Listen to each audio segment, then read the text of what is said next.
Well, I think they're pretty bad. They're probably the worst that we've seen in the modern era, meaning since Nixon and Kissinger first went to China, worst in 50 years. Now, they're a little bit better, I would say, under Biden than under Trump, because Trump believed in sort of public friction as sort of a management tool. So he would say all sorts of things in public, and Biden just practices diplomacy in a more classical style. So Tony Blinken, Secretary Sullivan, all of the U.S. leadership is more consistent with traditional U.S. forms of foreign policy management. So there's more stability in the relationship now than there was 2 years ago, but it hasn't really improved. Frank, hi, this is Christine. I mean, I wasn't there at the Shangri-La dialogue. From the commentary that's coming out of the narrative, it appears that a lot of Asian nations are trying to stay out of this conflict or this tension between China and the U.S. Are Asian nations examining their relationship with China in any way now?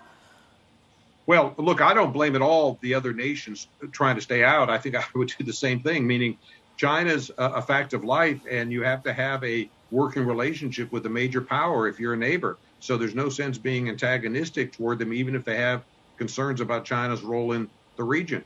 So I would think all Asian nations would want to cultivate as good a relationship they can with China, and also cultivate as good relationships as they can with the United States. And there might be some aspects of China's involvement, certainly their trade relations with Southeast Asia, Belt and Road Initiative, that might be quite beneficial to Southeast Asia, where countries would welcome China's involvement. There might be other attributes, such as expanding military presence, that the neighbors in ASEAN find unsettling. But I would think that they would want to do everything they can to maintain a positive relationship with China. Frank, a couple of key questions for you. I think it'd be fair to say that a lot of Asian nations looking at the U.S., the one thing that they really want to see is the U.S. back in TPP, or rather the son of TPP, CPTPP as it's known right now. With the Democrats looking pretty darn weak in the way the president is polling ahead of November midterms, what are the chances of that happening realistically? One.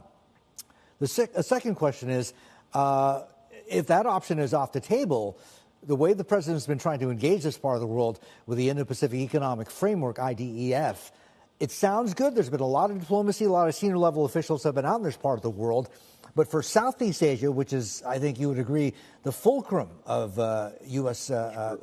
Policy out here in Asia, coming to the table with $150 million, not $150 billion, but $150 million, for a lot of countries in this part of the world would come across as a slap in the face, especially when they take a look at the kind of money that China is offering or support. Yeah, I think I'd say this. I think the Biden administration has done in general a very good job with Asian outreach. I think reinvigorating the Quad was a good step. I think the AUKUS, getting Britain in and helping Australia modernize its submarine program, that was a good step.